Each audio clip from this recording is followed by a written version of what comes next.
같이 보실 말씀은 요한복음 4장 13절부터 14절 말씀 되겠습니다.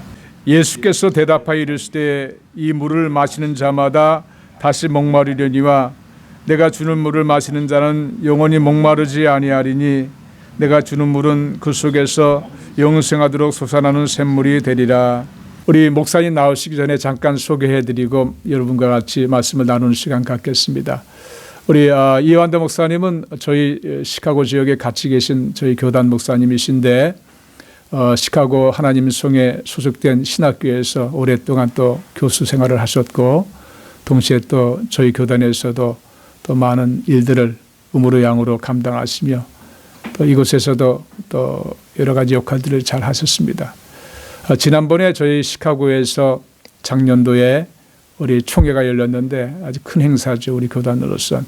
그때 우리 이완도 목사님께서 지방회장 대행을 하시면서도 엄청난 일을 하셨고 또 내적으로 많은 결실을 맺는 그런 일도 하셨어요. 그러니까 행정적으로 뛰어난 분이시고 또 말씀도 또 은혜 가운데 증거를 하시는 분이시고 학단에서도 또 후배들을 양성하시는 귀한 목사님이십니다.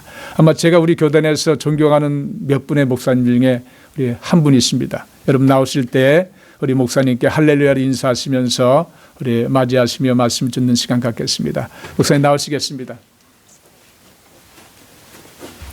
예, 할렐루야, 할렐루야. 예, 감사합니다. 목사님이 너무 말씀을 잘 해주셔가지고 정말 감사를 드립니다. 그리고 이 시간 우리 포도나무 교회 성도님들 여러분과 함께 말씀으로 은혜를 나눌 수 있게 돼서 정말 감사를 드립니다. 우리 이제 김경환 목사님 또 사모님하고는 오랜만에 이렇게 직접 뵙게 되네요. 그리고 김경환 목사님은 지금까지 저희 교단, 그러니까 한미총회죠.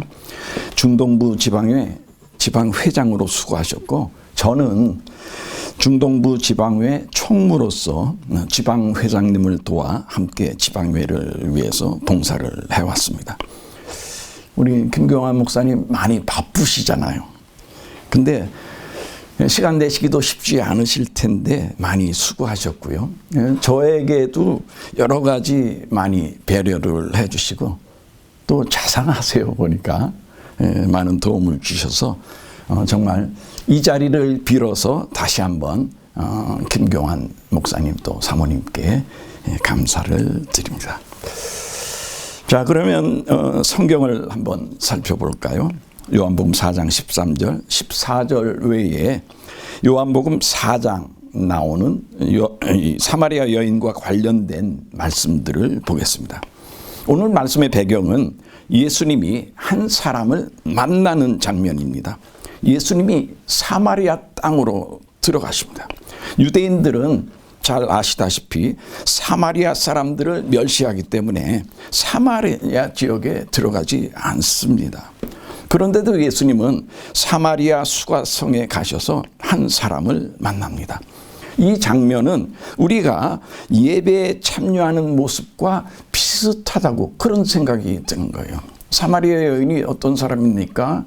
고통 중에 삶을 이어가던 그런 사람인데 예배에 참석해서 다시 말씀을 드리면 예수님을 만나가지고 완전히 변했어요.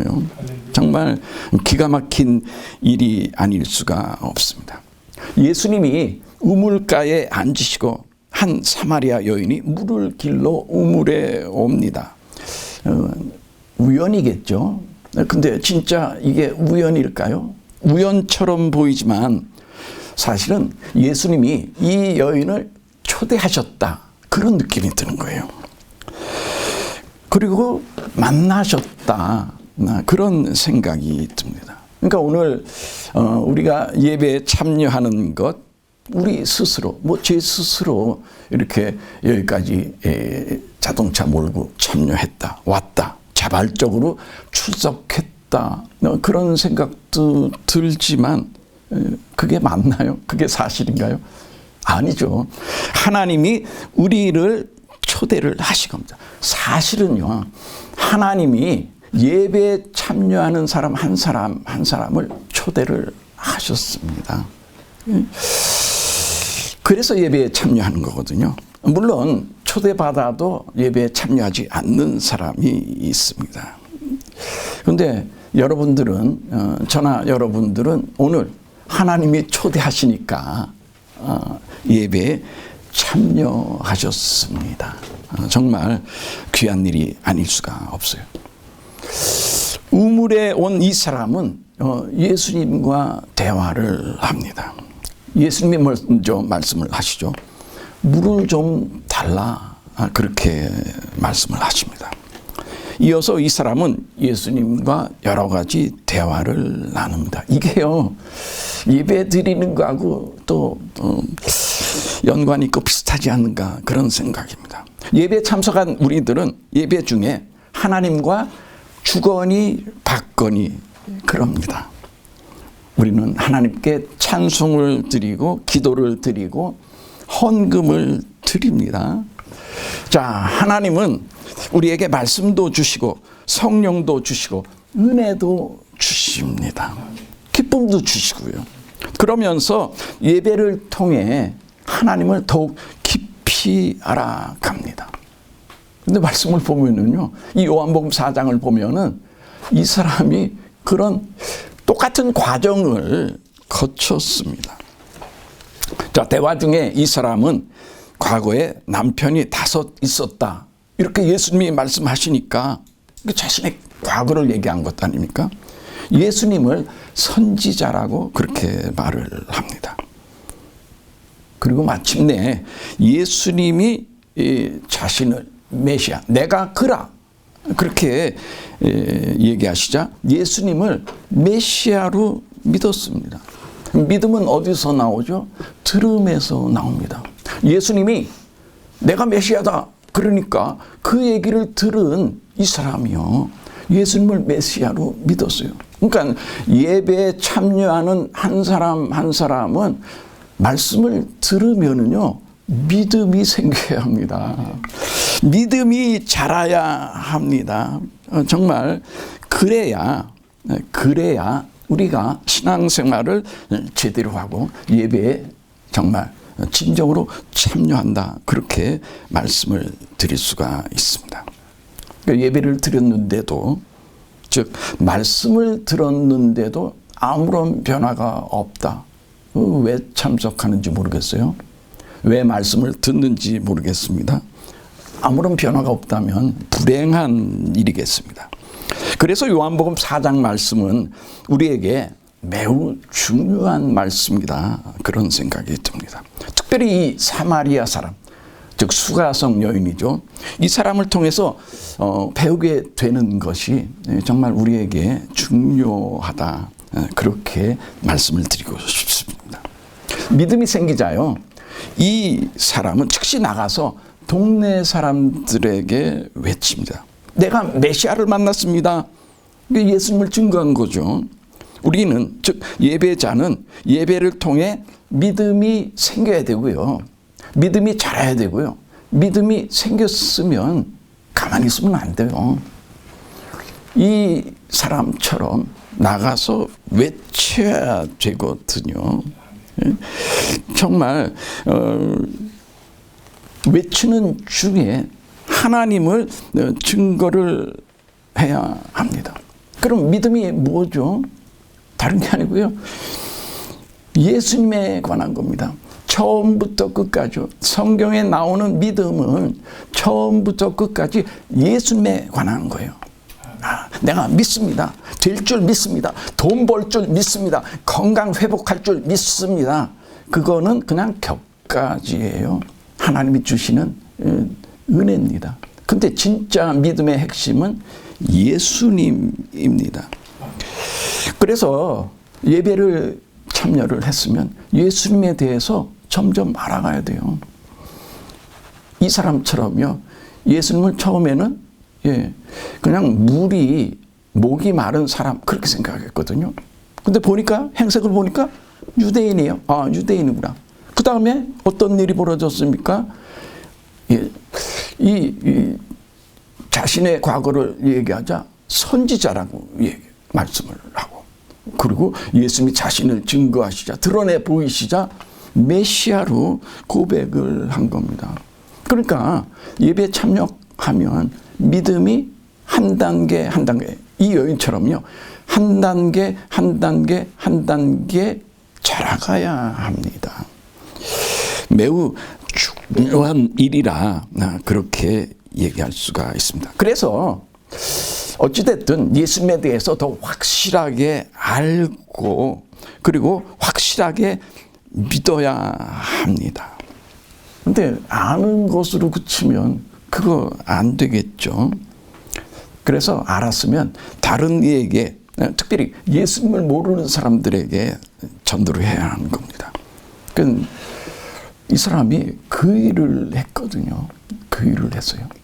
그래서 이 요한복음 4장, 특별히 이 수가성 여인하고 관련된 그 일이 우리가 신앙생활 하는 것, 우리가 왜 예배를 드려야 하는지 그것을 이렇게 확실하게 보여준다 느낍니다. 정말 기가 막힌 일이 아닐 수가 없습니다. 이 수가성 여인이 전도하자 어떤 일이 벌어졌습니까? 놀랍게도요, 동네 사람들이 이 여인의 말을 듣고 예수님께 달려갑니다. 그동안 동네 사람들은 어떤 일을 했죠? 이 여인을 멸시하고 천대하고 왕따를 시켰습니다. 아마도 이 여인의 과거를 보고 손가락질 했을 겁니다. 근데 이 사람이 예수님을 증거하자 기가 막히게도요, 동네 사람들이 다 예수님께 몰려간 겁니다. 정말 기가 막힌 일이 아닐 수가 없어요. 그리고 이 요한복음 4장 요 말씀, 특별히 동네 사람들이 하고 한 이 여인에게 한 말, 그게요, 자, 놀랍더라고요. 어떻게 이런 말을 할 수가 있지? 동네 사람들이 이런 얘기를 할 수가 있지. 4장 42절입니다. 이제 우리가 믿는 것은 네 말로 인함이 아니니 이는 우리가 친히 듣고 그가 참으로 세상의 구주신 줄 알미라. 그렇게 얘기를 한 겁니다. 정말 기가 막힌 일이 아닐 수가 없어요. 신앙생활을 엄청 오래 한, 정말 아주 노련한 사람이 할 수 있는 얘기를 동네 사람들이요, 예수님 만나고 그냥 얼마 만에 바로 한 거예요. 기가 막힌 일이 아닐 수가 없습니다. 전도의 열매를 맺은 거라고 얘기할 수가 있습니다. 그래서 예배를 드리면은요, 열매를 맺어야 합니다. 예배 참석했네, 그리고 끝나면은 안 됩니다. 내 믿음이 성장했네, 참 은혜 받았네, 그러면서 눈물 흘리는 것, 그래야죠. 당연히 그래야 합니다. 하지만 그걸로 그치면 안 돼요. 열매를 맺어야 합니다. 전도의 열매 맺어야죠. 믿음의 열매 맺어야죠. 정말 생활의 열매 맺어야 되지 않습니까? 기쁨의 열매, 즉 열매를 얻어야 합니다. 예배를 드린 후에는요, 보다 베푸는 사람이 돼야 하고요, 보다 칭찬하는 사람이 되어야 하고요, 보다 하나님께 충성하고 이웃에게 헌신하는 사람이 되어야 합니다. 더욱 사랑하는 사람이 되어야 합니다. 무슨 말씀이죠? 예배 드리기 전과 예배 드린 후가 달라야 한다는 말씀 아닙니까? 그래야 사는 맛이 나고요, 인생에 보람이 있는 겁니다. 물론 매번의 예배에서 한차씩 믿음도 자라고 열매도 맺고 그러면 너무너무 좋죠. 너무 좋죠. 근데 그러지 못할 때도 있지 않습니까? 예배 참석했는데도 불구하고 아무런 변화도 없고 진전도 없을 수 있습니다. 근데 실망하지 마세요. 꾸준히 예배에 참석하시고 하나님 도와주시옵소서 기도하면서 매번 변화하고 성장하시기를 부탁을 드립니다. 이 사마리아 여인을 가만히 생각을 해보면 정말 대단한 것 같아요. 예수님과 대화한 시간이 어느 정도 됐을까요? 1시간? 그 정도 됐을까요? 근데 변했잖아요. 1시간 만에 변했습니다. 그걸로 그치지 않았잖아요. 나가서 동네 사람들에게 외치고 그들이 예수님을 믿도록 대단한 영향력을 끼쳤다. 이렇게 볼 수가 있습니다. 그러니까 자신만 변한 게 아니고요. 다른 사람까지 다 변화시켰습니다. 그 사마리아 여인이 한 게 뭐죠? 그냥 예수님하고 대화한 것뿐이에요. 그리고 믿은 겁니다. 우리는 하나님의 말씀 듣고 또 성경 공부하고 그럼에도 불구하고 보면 별로 변하는 게 없는 것 같아요. 제 자신, 저도 오랜 동안 신앙생활을 했는데도 오늘 말씀 준비하면서 이게 내가 얼마나 변했나. 정말 한 번 예배 참석하면서 얼마나 달라졌나. 정말 부끄러워요. 이 수가성 여인 정말 존경스럽습니다. 이래야 되는데. 대화했는데 엄청 변했어요. 즉시 알았어요. 예수님이 메시아신 것을 즉시 알았습니다.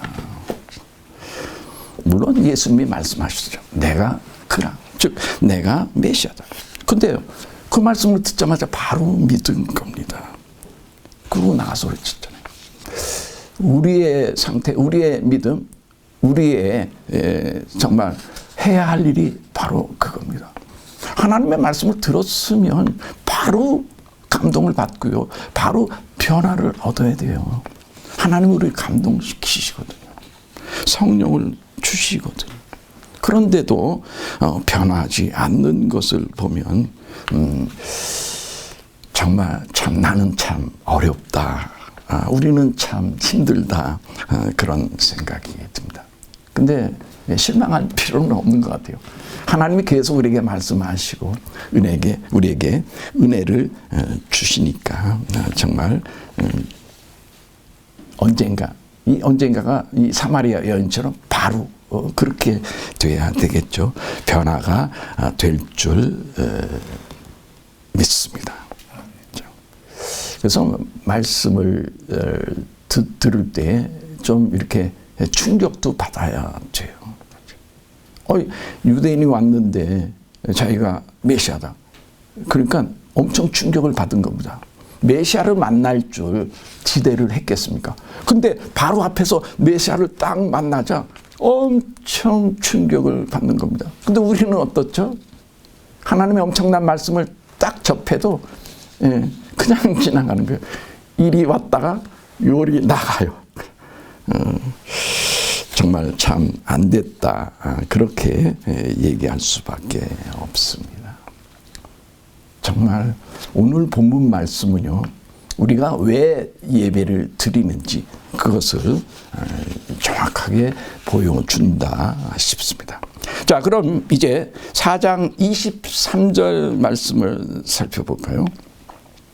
아버지께 참으로 예배하는 자들은 그렇게 나와 있습니다. 이것도 중요한 것 같아요. 사마리아 여인이 변화한 것은요, 예수님을 직접 만났기 때문입니다. 23절에 아버지께 이렇게 얘기를 하셨는데, 무슨 얘기죠? 아버지께 참으로 예배하는 자들은 진짜 만나야 돼요. 수가성 여인이요. 예수님이 내가 메시아다. 그래도 그냥 듣고요. 그러신가요? 그래요? 그리고 끝냈다고 하면, 그리고 집에 갔다고 하면 아무런 변화도 일어나지 않았을 겁니다. 근데 이 사마리아 사람은요, 그렇게 안 했어요. 그렇게 안 했어요. 한마디 딱 듣자. 그냥 본인 마음속의 내면의 그 어떤 것, 저 깊은 곳에 있는 그 어떤 양심이라고 부를 수도 있겠습니다. 그것과 꽝 부딪혔습니다. 정말 완전 체험이 됐어요. 네. 그리고 믿었어요. 기가 막힌 일이 아닐 수가 없습니다. 아버지께 즉 다른 사람을 높이고 다른 사람을 칭찬하고 또 다른 존재를 사랑하고 귀히 여기는 것은 뭐가 있어야 되죠? 상대가 있어야 됩니다. 상대가 있어야죠. 그래야 상대를 높이는 것도 가능하고 상대를 낮추는 것도 가능합니다. 상대를 존경하는 것도 가능하고요. 상대를 멸시하는 것도 가능합니다. 언제요? 상대가 있을 때요. 그래서 가만히 생각을 해봤습니다. 왜 아버지께라는 단어를 집어넣었을까? 저도 지금 이제 설교를 하고 있지만 그동안의 일을 살펴보면 저는 그냥 말씀만 전하고 얘기만 하고 끝난 적이 꽤나 되지 않을까 그런 생각이 듭니다. 그래서 성도님들도 만나고요. 친구들도 만나고요. 손님도 만나고 또 목사님들도 만나고 교단분들도 만나고 또 다른 여러 집사님이나 또 불신자들 만나고 근데 과연 내가 상대방이 있었나 그런 생각이 드는 겁니다. 뭐냐면요. 그냥 저 혼자만 사람을 만났다 설교했다 사람에게 헌신하고 봉사했다 그렇게 생각한 것이지 실제로 정말 체험이 안 된 거예요. 나중에 생각해 보니까 그런 느낌이 드는 겁니다. 이게 그냥 저 혼자 춤추고 혼자 그렇게 생각한 거다 그런 느낌이 드는 겁니다. 상대방이 없는 거예요. 분명히 우리가 예배를 드리지 않습니까? 누구에게 예배 드립니까? 하나님께 예배 드리는데 상대방이 없는 거예요. 상대방이 없는 거예요. 그래서 하나님을 만나지도 못하고요. 하나님을 체험하지도 못하고. 그래서 그런 의미에서 상대방이 없다고 말씀드리는 겁니다. 근데 오늘 말씀을 살펴보니까 정말 예배하는 자들은 아버지께 예배하라는 거예요. 아버지를 체험하라는 겁니다. 상대방이 있어야 한다는 거예요. 예배 대상이 실제로 체험되어야 합니다. 근데 사마리아 여인은 어땠어요? 예수님하고 딱 만나면서 예수님이 메시아인 것을 고백합니다. 상대방을 인정하고 받아들인 겁니다. 믿은 겁니다. 그때 어떤 일이 벌어졌죠? 자신이 바뀐 거예요. 자신이 변한 거예요. 나 혼자만 떠들고 나 혼자만 웃고 울고 하면은 변하잖아요. 나는 변하지 않아요. 그냥 그대로예요. 어떻게 그럴 수가 있습니까? 어떻게 그냥 지나갈 수가 있습니까? 그래서 예수님을 직접 만나자 변화돼가지고 자기를 멸시하던 동네 사람들에게 복음을 전합니다. 하여튼 사람들 만나기 싫어했던 그런 여인 아닙니까? 근데요, 예수님 만나고 변화돼가지고요, 그런 거 다 집어치웠습니다. 다 때려치웠습니다. 그러고 가서 막 외쳤는데 더 기가 막힌 것은 이 여인이 외치자 내가 메시아를 만났습니다 하니까 동네 사람들이 다 쫓아간 거예요. 다 쫓아간 거예요. 그리고 성경 말씀을 보면 어떻습니까? 예수님을 믿었다 이렇게 되어 있지 않습니까? 그러니까 사마리아 여인뿐만이 아니고요.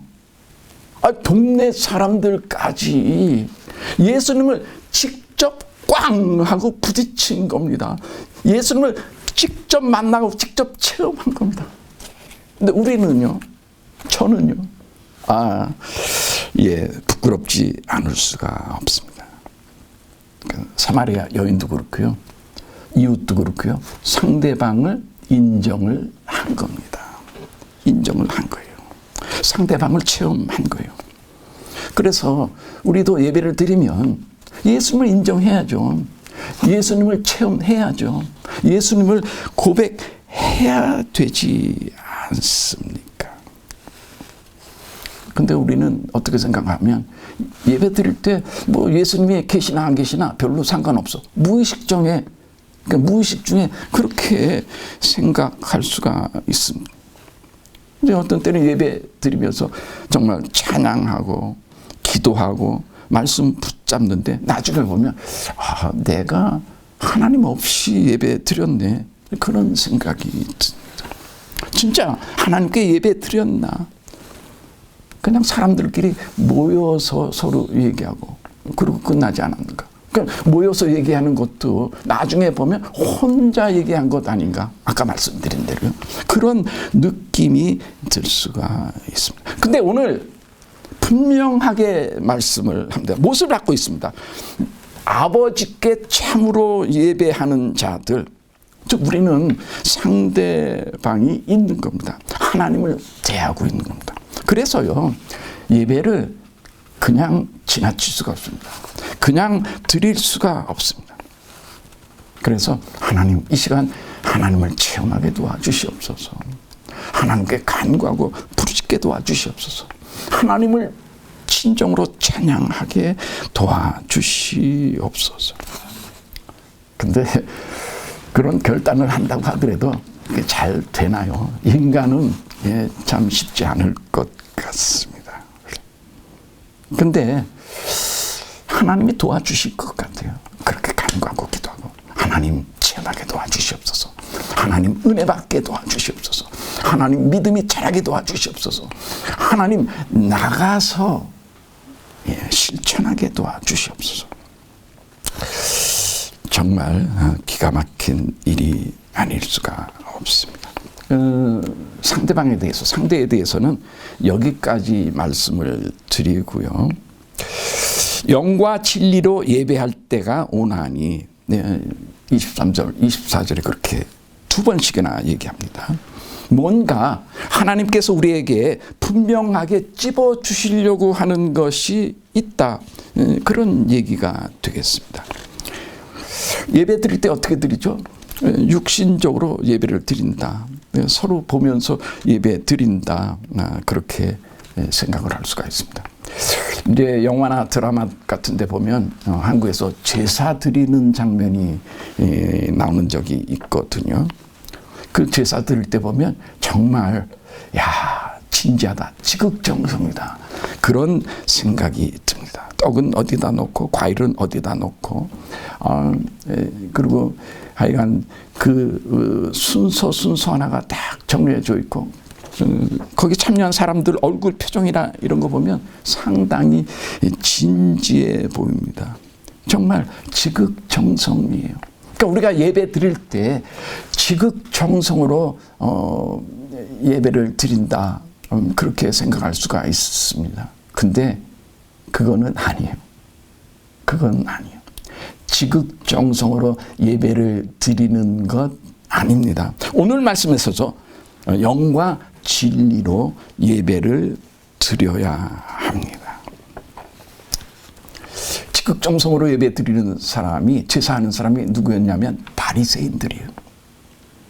얼마나 하나님 말씀 붙잡고 진지하게, 실제로 그래서 예수님의 질책을 많이 받기도 했지만 그거는 겉모습만 드러난 것이 진지한 것뿐입니다. 그래서 그들은 어떻게 해서든지 지극정성으로 들어야 되겠다, 그렇게 생각을 했습니다. 그래서 자기 바리새인이 아닌 사람들에 대해서는 아주 무시하고 멸시했습니다. 자기처럼 진지하지 않거든요. 지극정성 아니거든요. 자, 그러면 영과 진리로 예배 드리는 것하고 지극정성으로 예배 드리는 것하고 과연 어떤 차이가 있을까요? 어느 게 더 좋아 보이나요? 저 개인적으로는 그런 지극정성으로 드려야지, 그런 생각이 들기도 합니다. 정성을 다해서 하나님을 섬기고 이웃을 섬겨야 하지 않을까, 그런 생각이에요. 근데 그게 땡이라니까요. 아니라니까요. 그래서 영과 진리로 드리는 예배는요, 어떤 예배냐면 하나님 중심으로 드리는 예배예요. 지극정성으로 드리는 예배는요, 어떤 예배일까요? 인간 중심으로 드리는 예배가 될 가능성이 아주 큽니다. 바리새인처럼요. 그래서요, 정말 지극정성으로 드리지 말고, 그런 생각하지 말고 영과 진리로 드려라. 오늘 말씀하고 있지 않습니까? 그러니까 우리는 내 중심으로 예배를 드리면 안 됩니다. 하나님 중심으로 예배를 드려야 합니다. 그러니까 지금서 예배를 드렸는데 조금 전에 말씀드린 대로 나 혼자 열심히 낸 거예요. 상대방이 없는 거예요. 하나님 없이 나 혼자 지극정성을 드린 겁니다. 그렇게 예배 드린 겁니다. 그거 하나님이 기뻐하실까요? 아닐 거예요. 그래서 영과 진리로 예배하라. 즉 하나님 마음으로 예배 드리라는 겁니다. 하나님 중심으로 예배를 드리라는 겁니다. 그러면 하나님이 그 예배를 받으시고 인정하시지 않겠습니까? 그러니까 우리의 생각을 바꾸셔야 돼요. 우리의 생각을 변화시켜야 됩니다. 네, 쉽지는 않겠죠. 그런데 분명히 말씀합니다. 영과 진리로, 즉 하나님의 방법으로, 하나님 중심으로 예배를 드려야 합니다. 그러면 어떻게 되죠? 하나님이 기뻐하세요. 근데 그걸로 그치지 않습니다. 하나님이 기뻐하시면 우리에게 기쁨을 나누어 줍니다. 그래서 영과 진리로 드려야 우리가 기뻐할 수 있습니다. 하나님이 이 영광을 받으실 수가 있습니다.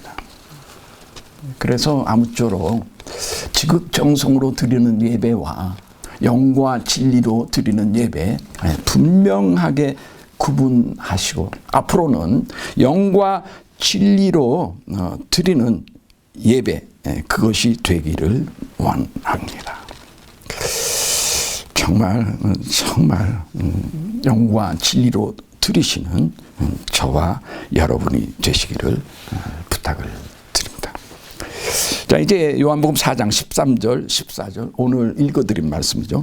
예수께서 대답하여 가라사대 이 물을 먹는 자마다 다시 목마르려니와 내가 주는 물을 마시는 자는 영원히 목마르지 아니하리니 내가 주는 물은 그 사람 속에서 영생하도록 솟아나는 물이 되리라. 이 말씀을 보면요, 사람을 크게 둘로 나눌 수 있지 않을까 그런 생각이 듭니다. 환경의 지배를 받는 사람, 성령의 지배를 받는 사람. 그래서요, 우물물을 마시는 사람은 금방 목이 마릅니다. 다시 목이 마르니와. 그러나 예수님이 주시는 물을 마시면 영생하도록 솟아나는 샘물이 돼가지고 다시 물을 요구할 필요가 없습니다. 사람들이 왜 불행하죠?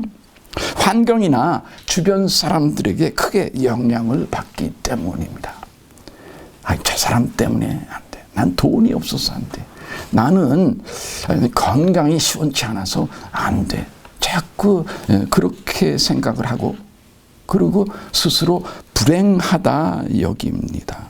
환경의 지배를 받는 거예요. 다른 사람의 지배를 받는 겁니다. 예를 들어 더워서 안 되겠네. 에어컨을 컵니다. 그러면 시원하잖아요. 근데 그 오래 갑니까? 잠시죠.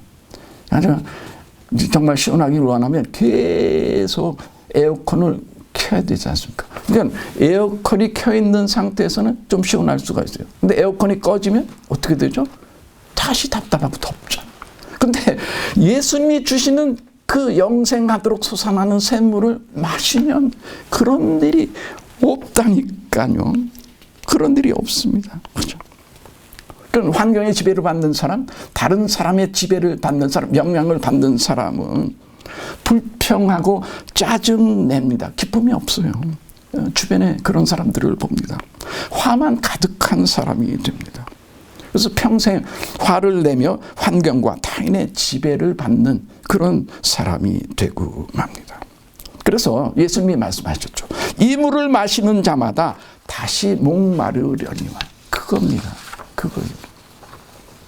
근데 예수님이 주시는 그 물, 그걸 마시면은요, 목이 안 말라요. 왜죠? 불평이 사라지고요, 불만이 사라집니다. 왜 그렇죠? 그럴 필요가 없어요. 불평, 불만 할 필요가 없어요. 왜죠? 예수님으로 만족하기 때문에 주변 환경이 어떻든지 불평, 불만 할래도 할 수가 없어요. 할래도 할 수가 없어요. 초대교회 당시 성도들이 그걸 아주 극명하게 보여주지 않았습니까? 그때 환경 엄청 열악했을 거예요. 근데 거기에 불평, 불만하는 사람이 있었을까요? 없었을 것 같아요.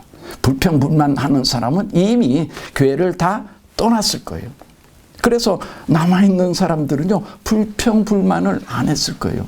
좀 전에 말씀드린 대로요, 불평, 불만을 할 수가 없다니까요. 다 만족하는데, 다 충분한데, 정말 다 감사한데, 어떻게 불평, 불만을 할 수가 있습니까?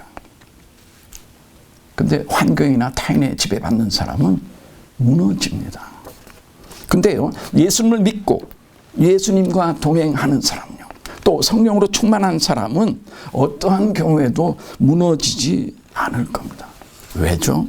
예수님이 주시는 영생하도록 솟아나는 샘물이 있기 때문입니다. 정말 기가 막힌 일이 아닐 수가 없습니다. 이 사마리아 사람은 예수님을 만난 후에 변화됐습니다. 그리고 나가서 외쳤습니다. 여기 계신 분이 그리스도가 아니냐. 그리고 이 여인이 외치자 동네 사람들이 몰려옵니다. 조금 전에 말씀드렸죠. 예수님의 말씀을 듣고요, 예수님을 메시아 그리스도로 고백했습니다. 정말 기가 막힌 일이 아닐 수가 없습니다. 근데 조금 전에 읽어드렸듯이 우리가 믿는 것은 내 말로 인함이 아니다. 그러면 스스로 예수님을 인정하고 메시아로 인정하고 그리고 믿었습니다. 독립해서 신앙생활을 한 겁니다. 근데 이제 교회 안에서 보면 꼭 목사님께 기도받아야 하고 목사님께 말씀을 받아야 하고 그래야 한다고 생각하는 사람들이 있습니다. 근데요, 스스로 예수님을 만나고 물론 목사님 말씀 듣고 또 목사님께 기도도 받아야 하죠. 근데 진짜는요, 예수님 만나가지고 기도하고 예수님 만나가지고 해결을 해야 되는 겁니다. 즉 예수님의 제자가 돼야 돼요. 목사의 제자가 되는 것이 아니고 예수님의 제자가 돼야 돼요. 이단들의 특징이 뭡니까? 교주들이요, 거기 몰려온 사람들을 다 자신의 노예요 종으로 삼지 않습니까? 이단들은 예수님 얘기 하나요 안 하나요? 하잖아요. 하나님 얘기 하나요 안 하나? 하잖아요. 근데 그 모여있는 사람들을 예수님과 연결 안 시킵니다. 하나님과 연결 안 시킵니다. 오직 교주하고만 연결시킵니다. 이거 엄청난 잘못이죠. 그래서 우리도 예배 드리고 신앙생활을 할 때 언제나 정말 신경 써야 할 것이 예수님과 내가 직접 부딪히는 겁니다. 직접 만나는 겁니다. 직접 말씀을 듣는 겁니다. 이 이야기를, 이러한 일을 사마리아 여인이 한 겁니다. 그래서 예수님을 만나고 대화하고 예수님과 동행해야 할 필요성, 그것을 더욱 확실히 느낀다, 이렇게 말씀을 드릴 수가 있습니다.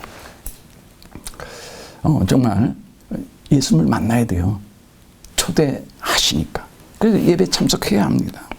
그리고 예수님을 만나서 이 수가성 사람처럼 예수님과 대화해야 돼요. 말씀을 들어야 믿음이 생기지 않습니까? 그러면 들었으면 어떻게 되죠? 예, 믿어야 되죠. 그래서 예수님의 말씀을 듣고 하나님의 말씀을 듣고 듣는 순간에 믿어야 합니다. 자, 믿는 걸로 그칠 수가 있어요? 없어요. 믿었으면 행동으로 옮겨야 됩니다. 이 사람처럼요, 나가서 전도해야 합니다. 그러니까 열매를 맺어야 되는 거예요. 전도하지 않더라도 아까 말씀드린 대로 생활의 열매도 맺어야 되고요. 사랑의 열매도 맺어야 되고 그런 열매를 맺어야 됩니다. 언제요? 예배를 참석한 후에요.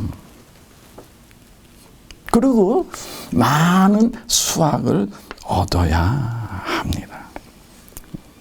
정말 아무쪼록 오늘 말씀을 통해서 진짜로 예수님을 체험하고 진짜로 하나님을 만나고 그리고 믿음도 성장하고 열매도 많이 맺으시는 저와 여러분이 되시기를 간절히 부탁을 드리겠습니다.